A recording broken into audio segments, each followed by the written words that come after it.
সেখান দিয়ে আমরা ফুয়েল আপ করিয়ে নিয়েছি। তো বলছে এই দিক দিয়ে গেলে NH10 পেয়ে যাবেন। চলো। Welcome back to my channel. আমি জয়ের একটা নতুন মিনি ব্লগ নিয়ে চলে এলাম তোমাদের সঙ্গে শেয়ার করব বলে। তো আমরা এখন আছি কলকাতা টু নর্থ সিকিমের জার্নিতে, আর এই মুহূর্তে আমরা যাচ্ছি গ্যাংটক থেকে শিটংয়ের উদ্দেশ্যে, যেটা হচ্ছে কার্শিয়াংয়ে। তো আমরা সকাল সকালই বেরিয়ে পড়েছি, ফুয়েল আপ করে নিয়েছি। তো আমরা এখান থেকে NH10 ধরে নেব, তারপর যেমন যেমন সিংতাম হয়ে রংপো হয়ে আমরা ওয়েস্ট বেঙ্গল সিকিমের বর্ডার ক্রস করে পৌঁছে যাব একদমে শিটংয়ে। তো শিটংয়ে গিয়ে আমরা কোথায় থাকছি কি করছি তো সেটা তোমাদের সঙ্গে শেয়ার করব। আর এখনো আমরা কোনো হোটেল বুক করিনি, তো শিটংয়ে গিয়েই করব। তো চলো, যেমন যেমন হবে তেমনি তেমনি তোমাদের সঙ্গে শেয়ার করব। তো ব্লগের সঙ্গে যুক্ত থাকো। আর তোমরা যারা আমার আগের ভিডিও এখনো দেখোনি অবশ্যই দেখে নাও, তাহলে এই সিরিজের সঙ্গে ভালো করে কানেক্ট করতে পারবে।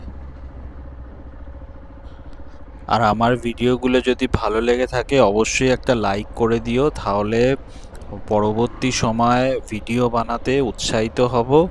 আর এই ধরনের কন্টেন্ট পেতে হলে আমাকে ফলো অথবা সাবস্ক্রাইব করে নিও।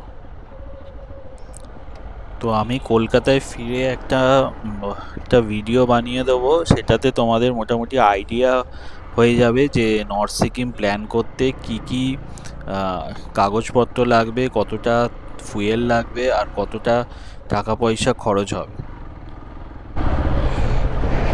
আমরা আজকে বেঙ্গলে ঢুকে যাব।